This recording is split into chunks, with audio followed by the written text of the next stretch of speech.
A certain rumor went around some time ago that said that the 100 Years quest was gonna be returned to be weekly, not bi-weekly, or is that how you say that? Well, regardless, don't correct me on that. Either way, it's there was a rumor going around that was gonna be the case. And if that is the case, then I actually hope it's true, because I do not want to see this despair. The Angry Anime Fan. And this is the latest chapter of the 100-year quest. Well, things, as we all suspected, the spider thing there is part of Diabolos.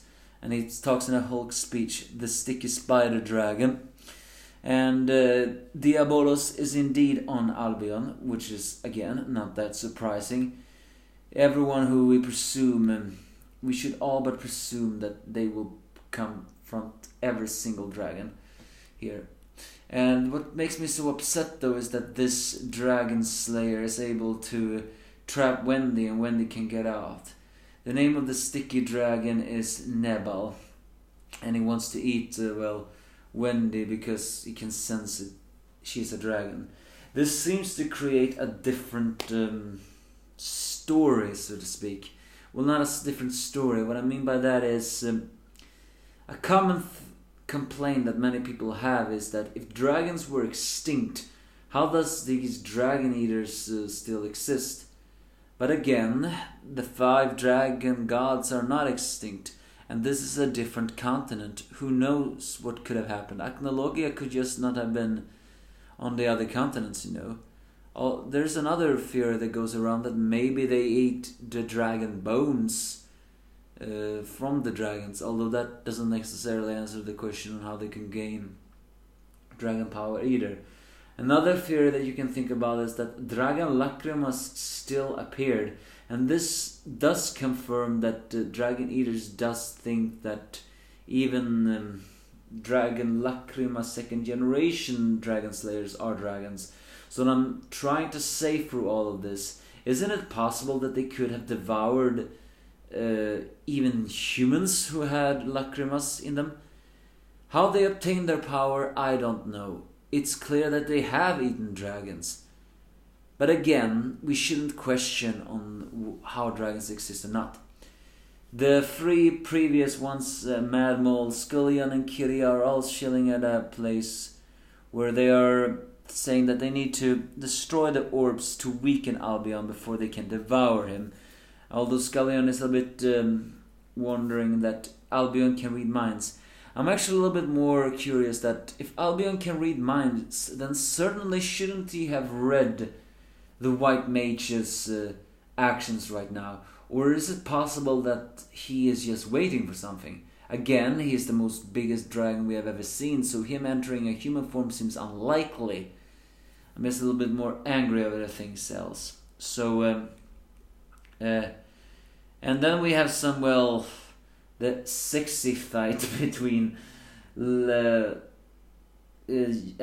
and Jalal, who confuses him by changing into sexy outfits. So but then suddenly Luxus appears, interrupting this thing. So it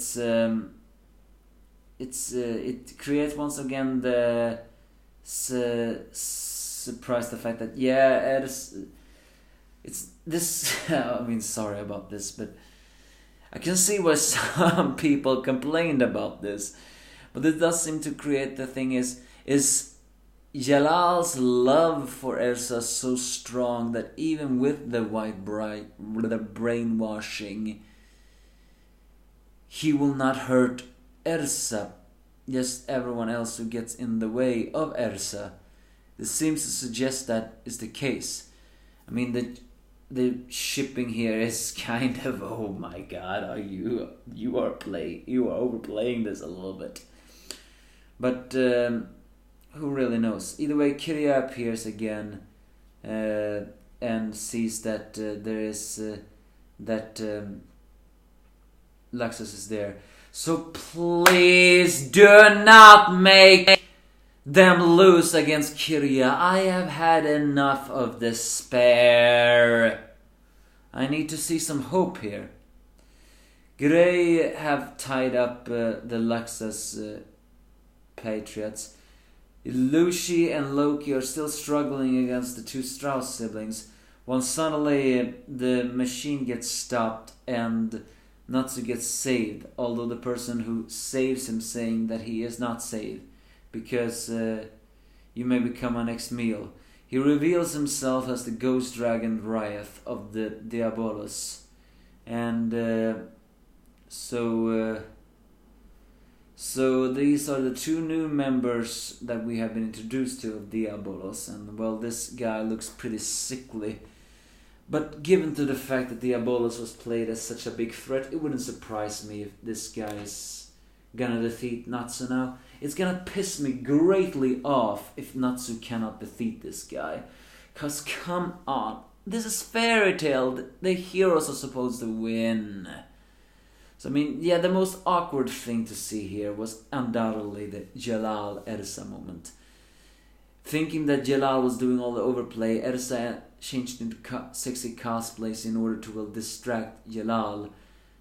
And this does seem to confirm that while Jalal indeed was brainwashed by the White Doctrine, he still had his love for Ersa. It's just that the brainwashing put off all the limits. So he was beginning to do that. And now Kiria appears again. She called Ersa her pet after all. But given everything, it wouldn't surprise me if in the end not even Jalal or Luxus can defeat her. I just wish that she could. But there was something that Scullion said here that was interesting.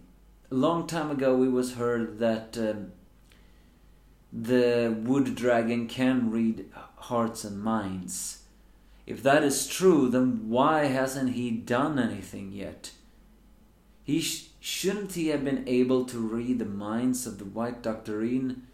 Or is it possible that those that are brainwashed by Toka the White Mage is impossible, can't be read or something like that? I have some questions. Oh, and who is gonna save Wendy? That's the biggest question right now. Are Diabolos truly gonna win? I will not allow that. So yeah, for me it wasn't exactly a fulfilling chapter. It left more questions than answers. But Diabolos is here. And as I said before, they are the main antagonist besides Toka. This is only the first arc where Toka and the Diabolos are in the same scenario. But they still don't appear to be aware of Toka. Or the fact that she was the one who took Merakphobia's power. But Diabolos needs to be stopped. Why do I get a feeling like that it's not going to be easy? Give me your thoughts if you have any.